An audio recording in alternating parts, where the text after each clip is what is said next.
La percepción. Procesos psicológicos, Universidad de Guadalajara. ¿En qué consiste la percepción? La percepción es una compleja transformación de los efectos que los estímulos ejercen sobre nuestros sistemas sensoriales en información y conocimiento sobre los diferentes elementos, objetos y entidades de nuestro ambiente.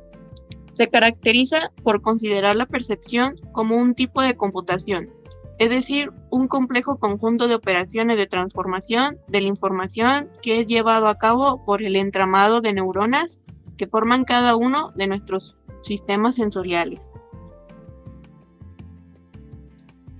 La percepción visual, naturaleza básica. Se entiende por percepción visual como la obtención de información sobre los distintos elementos que nos rodean a partir de la luz que estos reflejan hasta nuestros ojos. Un dato curioso es que los ojos pueden detectar más de 500 tonos de gris, lo que es útil en condiciones de poca luz. ¿Cómo funciona la percepción visual?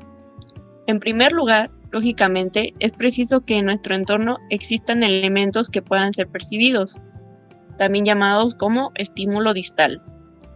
Tiene que haber una cantidad mínima de luz en el ambiente. La luz que llega hasta los objetos y que estos reflejan hasta nuestros ojos forma una imagen visual que constituye el punto de partida de la percepción, también llamado como estímulo proximal. Se necesita un sujeto perceptor, es decir, un organismo cuyo sistema visual funcione correctamente. Movimientos oculares.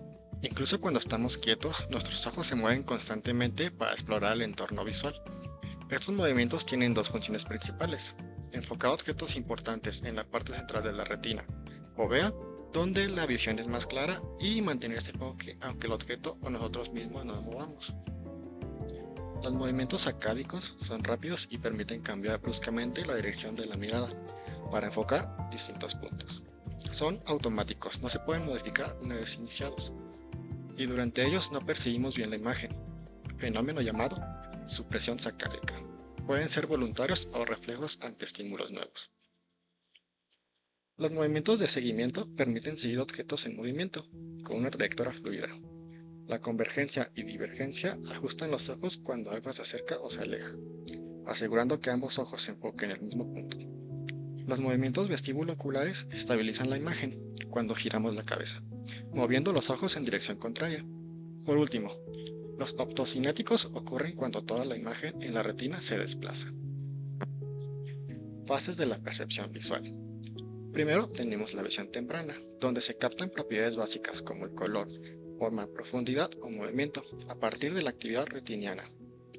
En segundo tenemos la organización perceptiva, donde el sistema visual interpreta y organiza la información para mantener la constancia, tamaño, color, etc. A pesar de los cambios en la imagen retiniana. Y tenemos también el reconocimiento, donde la identificación consciente de los objetos mediante la comparación con conocimientos previos. Y pues tenemos que la percepción se construye progresivamente y depende de distintas áreas del cerebro que funcionan de forma modular. Daños en esas áreas afectan aspectos concretos de la percepción, como el color del movimiento. Y un dato curioso es que el cerebro tarda menos de 150 milisegundos en reconocer una imagen familiar. Eso es más rápido que el parpadeo de un ojo, que dura entre 300 y 400 milisegundos. El estímulo visual. La percepción visual comienza cuando la luz reflejada entra por los ojos. La luz es una forma de energía que viaja a gran velocidad, aproximadamente a 300.000 km por segundo. Según Einstein, tiene naturaleza dual: partículas, o también llamamos fotones, y ondas. Las ondas de luz tienen propiedades clave: longitud de onda, frecuencia especial y fase, que influyen en cómo percibimos color, forma y textura. La luz puede ser transmitida, absorbida o reflejada, siendo esta última la más importante para la percepción. La luz reflejada forma un flujo óptico, un patrón complejo que el sistema visual interpreta para dar sentido a lo que vemos. Y aquí tenemos otro dato curioso, que es que todos tenemos un punto ciego en cada ojo, donde el nervio óptico sale de la retina. Sin embargo, el cerebro lo rellena automáticamente con información cercana, haciendo que literalmente ignores un agujero en tu visión sin darte cuenta. Visión temprana. La visión temprana es la primera etapa del procesamiento visual. Es cuando el cerebro extrae información básica de lo que vemos, como contornos, forma, brillo y movimiento, antes de reconocer objetos concretos. Es rápida, automática y no consciente, y se lleva a cabo en las primeras zonas del sistema visual, como la retina y la corteza visual primaria. Sensibilidad al contraste y delimitación de contornos. Primero tenemos el procesamiento cerebral. En la corteza visual primaria se analizan por separado los componentes de la imagen. Se forma un esbozo primario, una representación con bordes y estructuras simples. Luego se crea el esbozo primario completo, donde se organizan esas formas según principios perceptivos. Y después tenemos los principios de la Gestalt.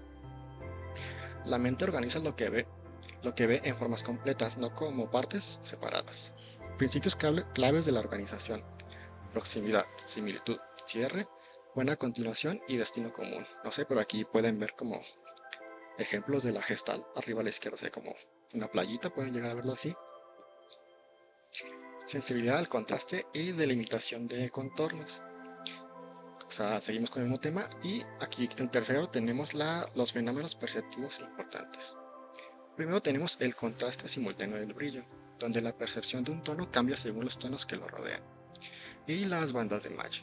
En zonas con cambio gradual de brillo se perciben bandas más claras y oscuras en los bordes, aunque no existan en realidad. Y finalmente tenemos la frecuencia espacial y Fourier. Una imagen se puede descomponer en frecuencias espaciales, ondas. Tenemos dos: las frecuencias altas, que pertenecen a los detalles finos, y las frecuencias bajas, de la estructura general.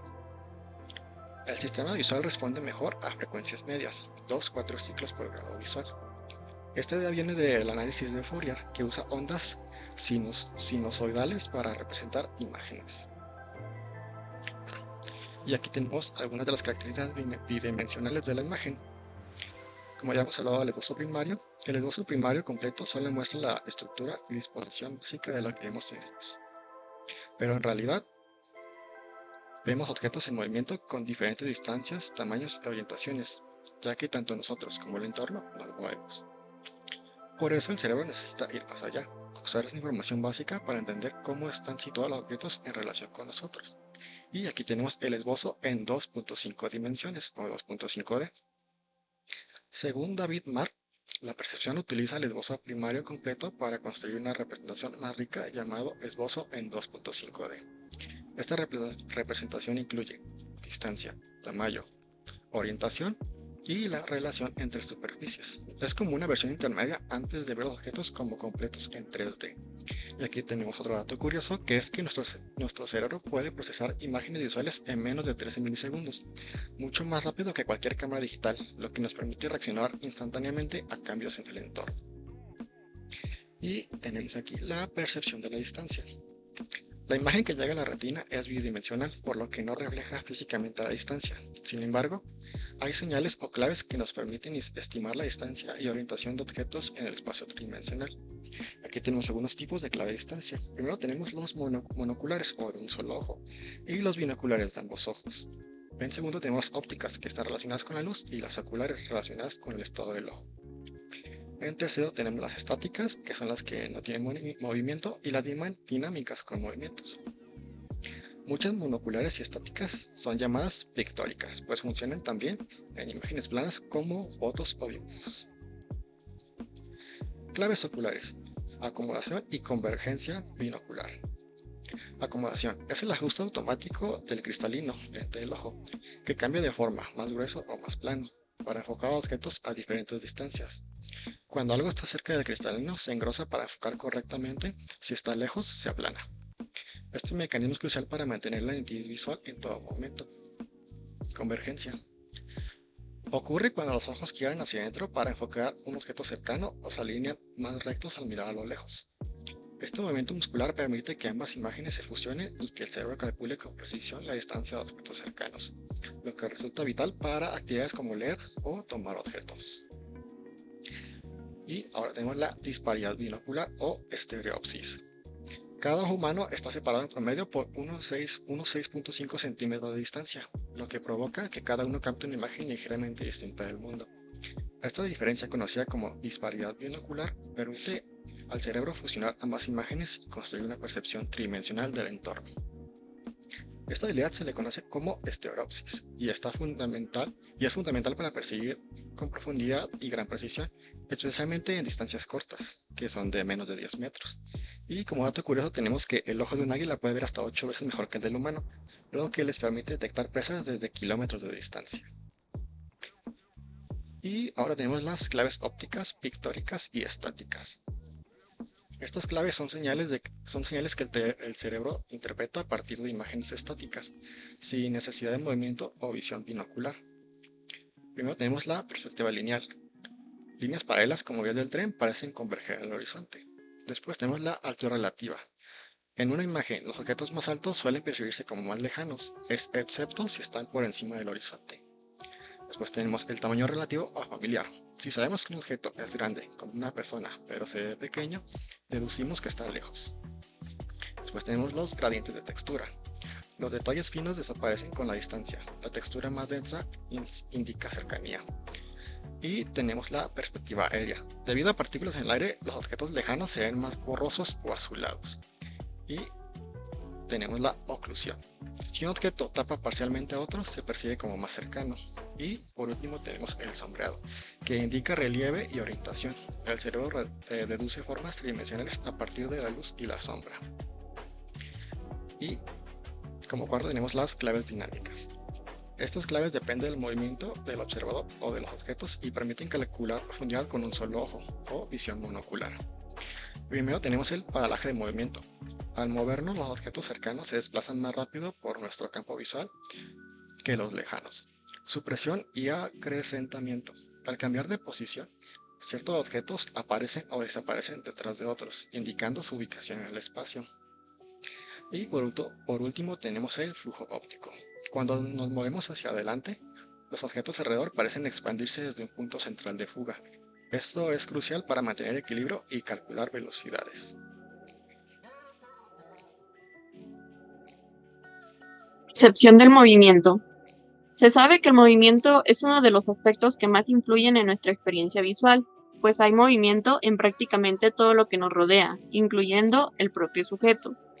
Además, la percepción del movimiento resulta crucial para la supervivencia.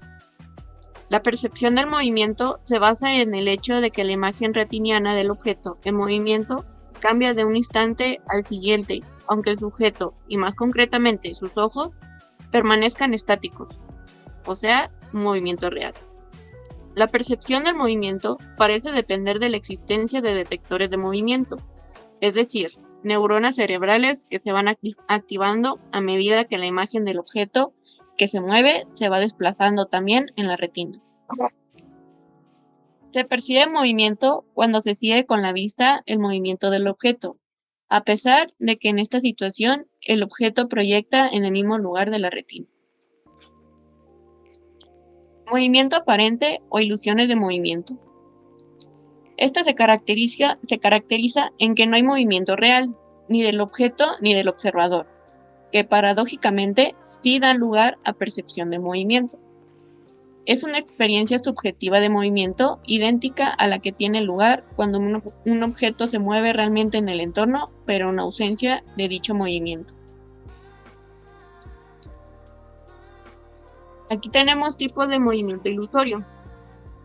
Movimiento estroboscópico.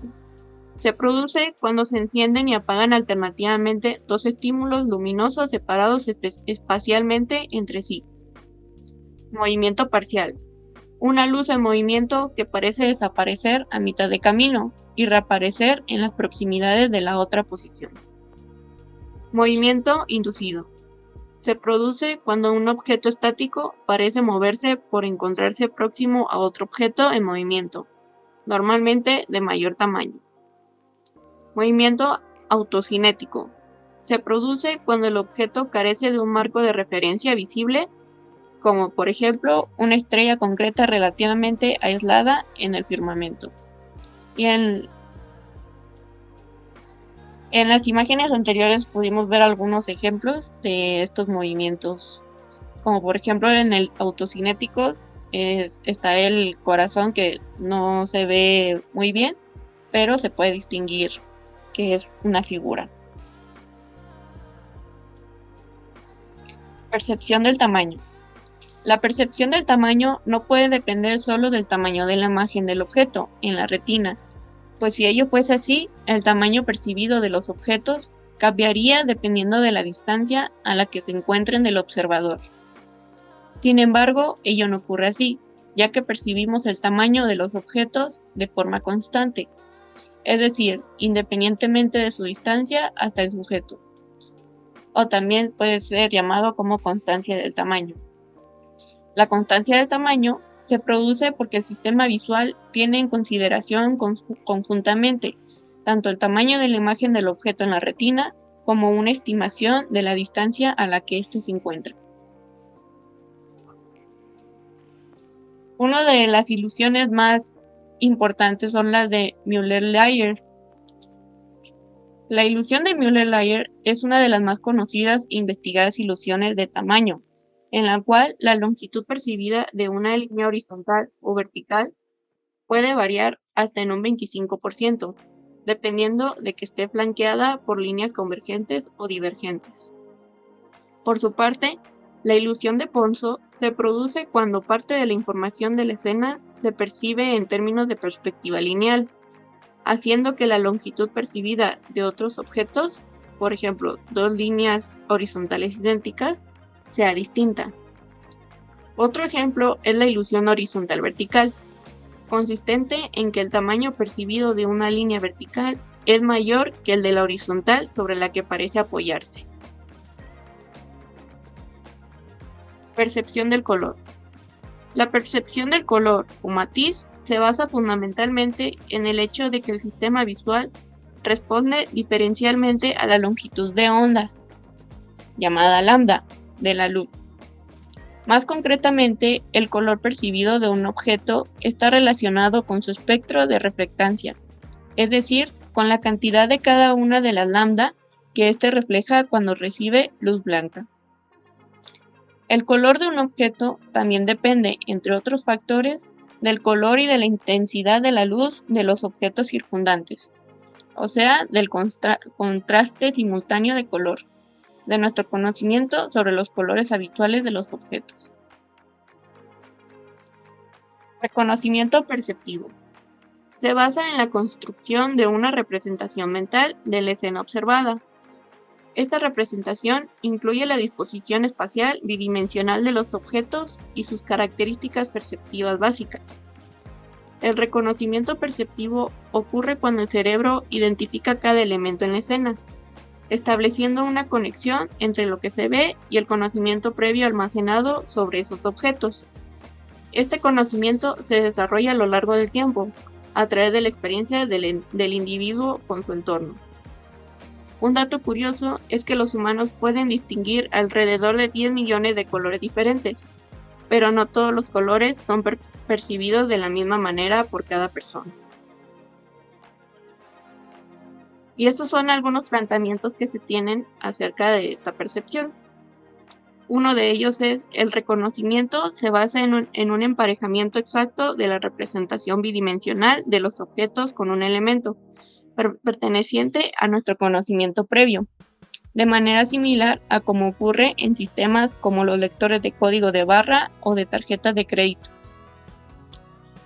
Otro planteamiento es el que se puede plantear que el reconocimiento se basa en la retención a largo plazo de las perspectivas o vistas más representativas de los diversos objetos, con los que más frecuentemente nos encontramos en nuestro entorno.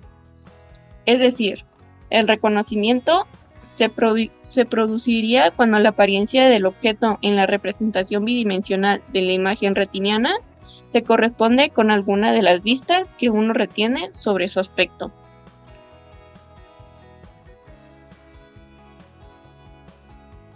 Percepción auditiva.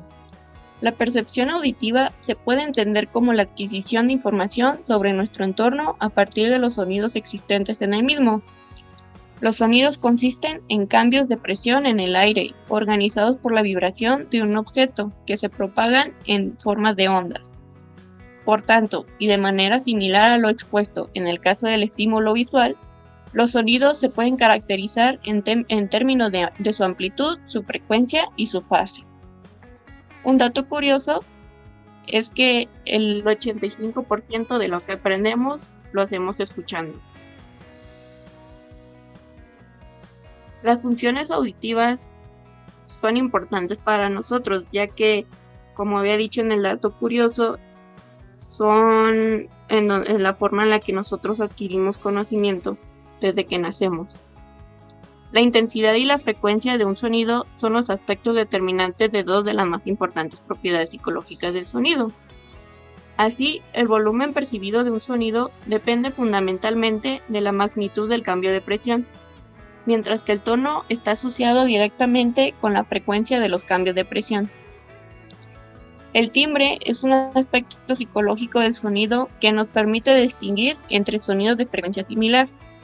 Se corresponde fundamentalmente con el número y naturaleza de los distintos armónicos de un sonido. La localización auditiva, es decir, la capacidad para ubicar la posición precisa de los objetos a partir del sonido que emiten, se debe fundamentalmente al hecho de que éste llega en momentos distintos a cada uno de los oídos y con intensidades diferentes. Deficiencias auditivas. Las deficiencias auditivas se deben a diversas alteraciones del sistema auditivo. Entre las más importantes destacan el tinnitus, consistente en un ruido de fondo agudo no muy fuerte, pero muy molesto en los oídos, debido a causas como tumores en el nervio auditivo, traumatismos encefálicos y sobredosis de fármacos como la aspirina, la presbiacusia, o sea que es la pérdida de audición que suele acompañar al envejecimiento. Sin embargo, la alteración auditiva más grande es la sordera, es decir, una alteración permanente del umbral de audición debida a lesiones de las estructuras de conducción del sonido. En conclusión, la percepción es un proceso complejo que involucra múltiples operaciones de procesamiento de información en el cerebro, lo que nos permite adaptarnos al entorno. Lejos de ser un mecanismo simple, la percepción visual sigue una estructura progresiva en la que se identifican las formas básicas, se organizan y se enriquecen con detalles como el color y el movimiento hasta alcanzar el reconocimiento de los objetos. Su importancia se vuelve evidente en casos clínicos de alteraciones perceptivas, donde la incapacidad de procesar ciertos aspectos visuales demuestra el papel crucial que juega en la interacción con el mundo. Así, comprender la percepción no solo permite entender cómo vemos, sino cómo estructuramos nuestra realidad. Muchas gracias.